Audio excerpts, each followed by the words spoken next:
Bienvenida, alma perdida, soy el santo demoníaco, el rey del horror, maestro de lo oculto. Hoy una pequeña alma que ha sufrido los horrores de este mundo nos va a contar su historia, así que disfruta y suscríbete si no quieres que te maldiga. Mi nombre es Carla, y esta es la historia de una maldición que se esconde en lo más profundo de un viejo caserón. No soy alguien que normalmente crea en lo sobrenatural, pero lo que sucedió esa noche en la casa de la colina me cambió para siempre. Esa casa es conocida en el pueblo, todos tienen historias sobre ella, pero nadie se atreve a acercarse. Claro, hasta que un grupo de nosotros, 5 amigos, decidimos que éramos lo suficientemente valientes para pasar una noche ahí. Era una fría noche de octubre cuando mis amigos y yo llegamos al lugar. La casa estaba en ruinas, cubierta de musgo y rodeada de árboles secos que parecían estirarse hacia el cielo como manos huesudas. La leyenda local hablaba de una familia que había muerto allí bajo circunstancias misteriosas, pero para nosotros, todo parecía solo una broma. Nadie creía en maldiciones, ni en fantasmas, ni en el mal. La puerta crujió cuando la empujamos para entrar, el sonido resonó como un gemido ahogado en la oscuridad. El aire estaba denso, con un olor a humedad y decadencia. Mientras caminábamos por el vestíbulo, el suelo de madera rechinaba bajo nuestros pies, como si la casa misma estuviera viva y nos observara. Las paredes estaban cubiertas de moho, y por momentos parecía que las sombras se movían, pero lo atribuimos a la luz de nuestras linternas. Nos dividimos en pequeños grupos para explorar, como si fuéramos personajes de alguna película de terror barata.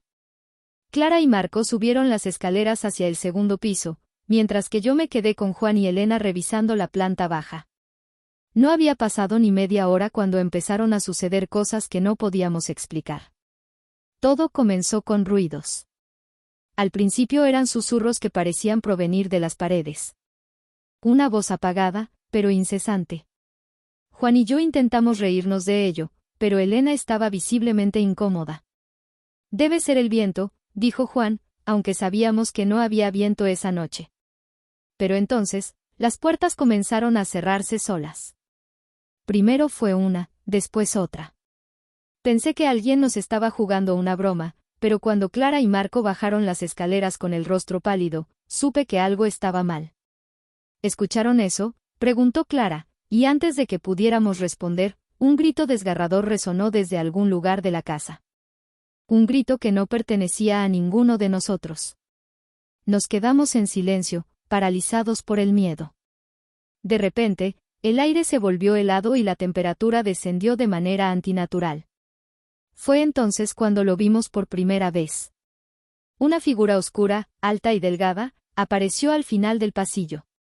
No tenía rostro, solo una sombra vaga de lo que alguna vez pudo haber sido humano. Nos miraba, o al menos eso parecía, y a medida que se acercaba, el aire se volvía cada vez más pesado. Juan intentó acercarse, pero en cuanto lo hizo, la figura desapareció, y las luces de nuestras linternas comenzaron a parpadear. Elena estaba en shock, y todos comenzamos a sentir una opresión en el pecho. Ya no había risas, ya no era una aventura divertida. La casa estaba viva, y quería que nos quedáramos con ella. Intentamos salir, pero las puertas estaban cerradas. Juan intentó romper una ventana, pero el cristal, aunque viejo y desgastado, no cedía. Era como si la casa se negara a dejarnos ir. Y entonces, las sombras comenzaron a moverse por sí solas. No era nuestra imaginación. Se deslizaban por las paredes, más rápidas, más agresivas, hasta que se convirtieron en figuras humanas. Corrimos hacia el sótano, pensando que tal vez podríamos encontrar una salida por allí. Bajamos las escaleras, y al llegar al fondo, encontramos una puerta de hierro oxidada. La abrimos, esperando encontrar una salida, pero lo que vimos nos heló la sangre. Era una especie de altar. Había velas apagadas dispuestas en un círculo, y en el centro, un viejo espejo roto. En las paredes, habían grabados símbolos que no entendíamos. Sentí una fuerza invisible arrastrarme hacia el espejo. El reflejo de todos nosotros estaba distorsionado, y en lugar de ver nuestros rostros, lo que vimos fue a la figura oscura que nos había estado persiguiendo. Nos quedamos congelados mientras una carcajada profunda, como si viniera desde las profundidades de la tierra, resonaba en la sala. Marco gritó, señalando una sombra que se deslizaba detrás de Clara.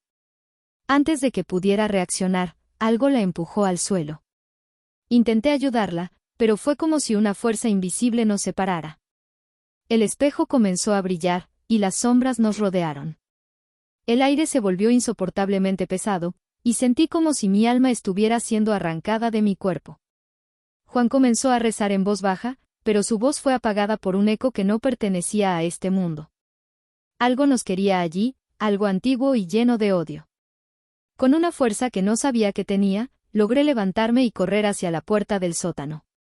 Los demás me siguieron, y mientras corríamos por la casa, las sombras intentaban atraparnos. Sentíamos sus manos frías rozándonos, tirando de nuestra ropa, arañándonos. Finalmente, conseguimos salir al exterior. Nunca volvimos a hablar de esa noche. Nadie en el pueblo nos creyó cuando intentamos contarles lo que sucedió.